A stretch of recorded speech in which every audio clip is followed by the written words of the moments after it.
Bienvenue à tous dans cette nouvelle vidéo Bloops Game. Je vais vous raconter l'histoire de Léo Fortune, une boule de poil agile, très riche, avec un âge avancé. Tout a commencé au lever du soleil. Monsieur Léo se réveille du pied gauche.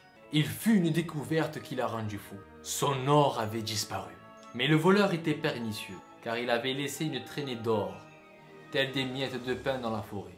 Léo le fortuné part à la chasse du voleur, en laissant un message à sa femme, Mathilda, que son or avait disparu et qu'il partait à la recherche du voleur. En partant à la conquête de son trésor, Léo brandit tous les dangers de la forêt. Léo était aussi ingénieur réputé. Mais avant d'aller plus loin, il essayait d'imaginer le voleur. Son cousin Victor était un suspect, car Victor aimait énormément l'or. Mais sa tante Olga était passionnée pour les métaux. Puis son oncle Sergueï, une boule de poil impitoyable. C'était un loup sans cœur. Mais cela fait des années qu'ils ne se parlent plus. Malgré la dangerosité de la situation, Léo suivit son or sous les terres. Il n'avait guère le choix, du moins pour le moment.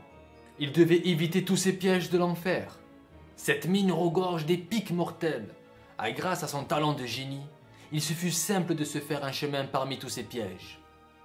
Puis au bout de cette mine, Léo arrive à une station de train. Léo s'approche du port de son cousin Victor. Victor était un chasseur de trésors, parcourant les océans à la recherche des fortunes perdues, mais une violente tempête a déchiré son bateau en pièces. Léo et sa famille pensaient qu'il était noyé dans l'océan, mais Victor est revenu à peine vivant. Il était qu'une épave après cet accident. Léo lui proposa de lui construire un nouveau bateau, mais Victor l'a refusé. Victor dit à Léo de partir et de ne jamais revenir. Léo pense que Victor avait prévu de mettre la main sur le plus grand trésor qu'il a jamais trouvé. Le trésor de Léo. Léo continuait sur sa quête, toujours en évitant les pièges de son cousin Victor. De l'eau, des énigmes. Mais Léo était suivi d'un regard d'une machine étrange, avec des grands yeux comme un hibou. Toujours en évitant les pics mortels, Léo voulait connaître le coupable. Léo avait vu cette machine étrange pendant la traversée du repère de Victor. Cette machine a pour but de maintenir la terre du monde de Léo.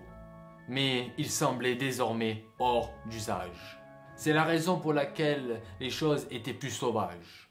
Les pièges, les épines, en poussant dans chaque recoin. Mais la machine n'était pas le problème de Léo, car il était à la recherche de son cousin Victor. La piste continuait jusqu'aux terres de la tante Olga. Victor étant introuvable, comme une pièce de puzzle manquante, tante Olga pourrait être la voleuse du trésor de Léo.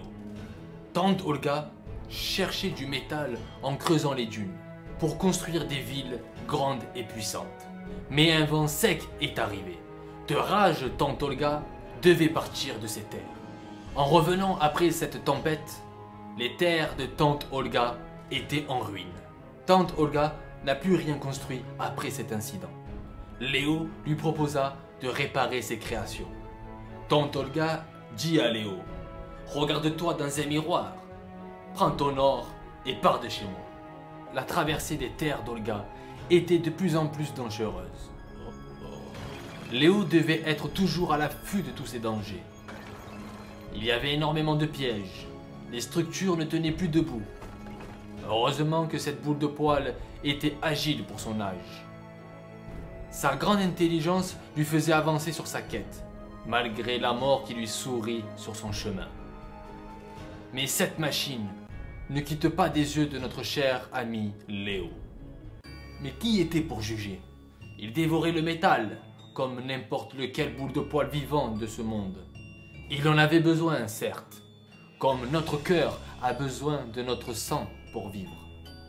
Léo s'en fiche si le cœur de la machine s'arrêtait un jour, car le métal avait disparu de ces terres. Léo n'est pas le seul coupable. Mais sans la machine, le monde sera brutal et glacial. Léo quitte les villes de tante Olga, surpris et troublé par le fait qu'elle soit volatilisée. la piste continuait jusqu'aux montagnes de son oncle Sergueï. Sergueï, c'était un commerçant, prenant le métal de la montagne pour le vendre à qui le voulait. Oncle Sergueï a creusé profondément jusqu'à atteindre le cœur de la terre. Une tempête apparut et ses mines se sont effondrées. Son équipage a péri de leur vie. Sa fortune avait disparu. La tempête lui avait tout pris. Oncle Sergueï est devenu fou. Il s'est installé près d'un lac où il passait ses journées à écrire, à nager et dormir. Léo lui proposa de rétablir son commerce. Il lui dit qu'il perdrait la raison s'il ne le ferait pas. Oncle Sergueï lui répondit « C'est toi le fou, tu ne comprends rien de la valeur de la vie.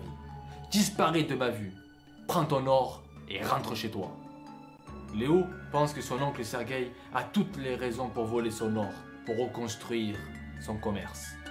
Il ne faut pas oublier que Sergueï est une boule de poil sans cœur et fourbe.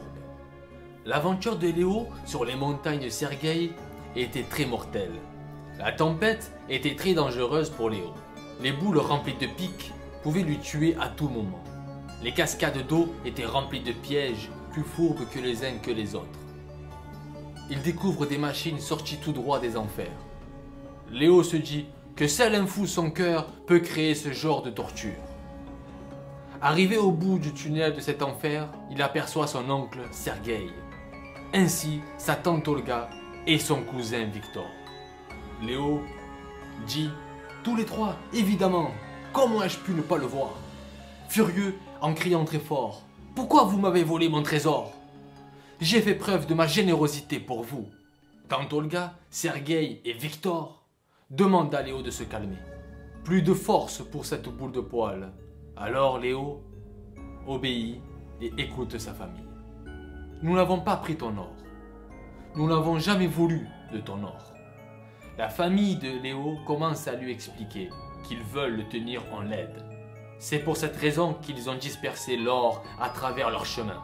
Mais qu'ils n'étaient pas seuls. Léo, furieux de cette nouvelle, part à la recherche de son trésor. La piste continuait dans la neige. Léo avait en tête ce qu'elle a dit tante Olga pendant son chemin. « Réfléchis comme l'ingénieur que tu étais. C'est ainsi que tu as fait ta fortune, après tout. » Cet endroit était près de la machine, celui qui surveille Léo. Il découvre un lieu rempli de mécanismes, comme pour fonctionner une horloge. Le danger, c'était la luminosité. La lumière n'était pas hyper présente, surtout que le danger était de plus en plus présent. Léo réfléchit sur le chemin. Qui pourrait être la personne qui a aidé sa famille à voler son or? Avec son intelligence, il ne trouve pas qui pourrait être le cerveau de ce crime. Peut-être qu'il use de son génie pour passer tous ces obstacles de la mort. Mais il était effrayé. La machine lui suivait en permanence. Son esprit était rempli de tromperies et de fortune perdue, d'envie et de vengeance, mais Léo pensait principalement à quelque chose de bien particulier. « Bonjour Léopold. » Léo, surpris de voir Mathilda, lui dit qu'il a laissé un message, qu'une personne avait volé son or. Mathilda lui répond « Tu m'as manqué. » Léo ne comprend pas sa réaction, surtout qu'il vient de partir ce matin de chez eux. Mathilda dit que cela fait des années qu'elle est partie de la maison. Léo, troublé d'entendre ce qu'elle dit, Mathilda, ne comprend pas la situation. Il avoue de ne pas remarquer son absence, car il était trop occupé avec son or. Mathilda lui dit « Sais-tu pourquoi j'ai pris ton or, Léo ?»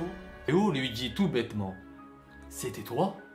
Mathilda contourne la question en lui disant « Sais-tu pourquoi je suis parti ?» Léo comprend toujours pas. « Tu n'es pas parti. » Mathilda lui coupait la parole et lui expliquait qu'elle voulait rester.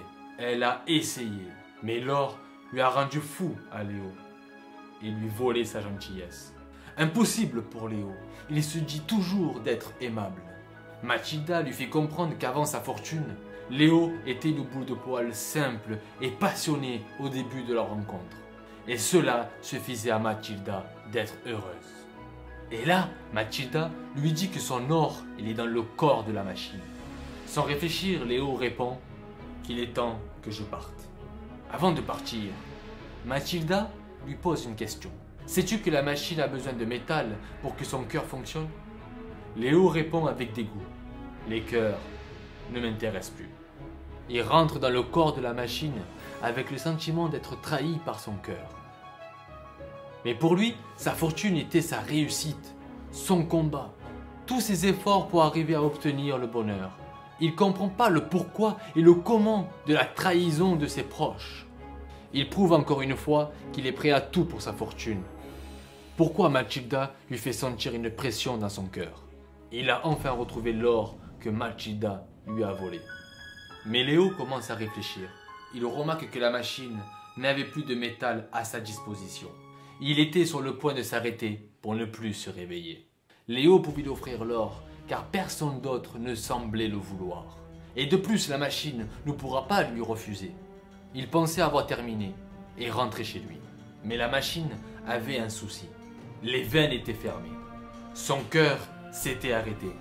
Les valves ne bougeaient plus. Il lui restait quelques minutes à Léo pour résoudre ce problème. Sinon, la machine allait mourir.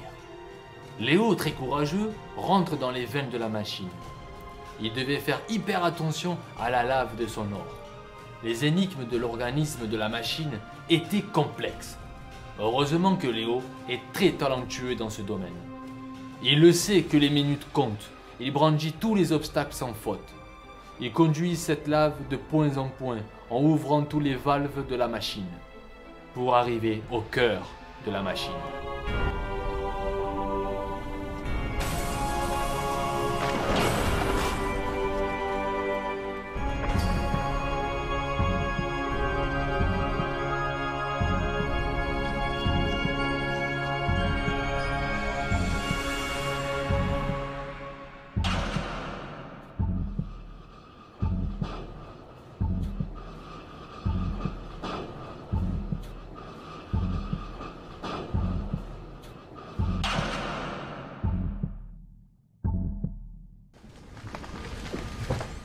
Mathilda se dirige vers Léo en souriant, en lui demandant s'il pouvait enfin rentrer à la maison.